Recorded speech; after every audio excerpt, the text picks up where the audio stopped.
India amadi Pakistan ki marakta ungkhatnabagi phivam hangatlakpa asina maram oiraga Delhi, Punjab Amadi Rajasthan Government na Leingakki employees sing Suti Loubada Athingba Thamkhre. Pau asina India amadi Pakistan ki marakta ungkhatnabagi phivam hangatlakpa amadi Jammu and Kashmir yauna leibak asigi tongan ba ngamkhaigi mafamda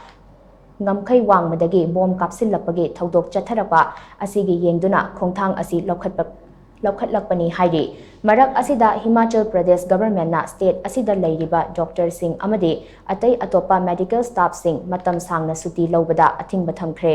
loinana state asida leiriba hospital khudingmak mikupna humsingna leinaba khanghanbaga loinana state asida leiriba trauma center laboratory amadi emergency service khudingmak pung kun mari mathau tauhannaba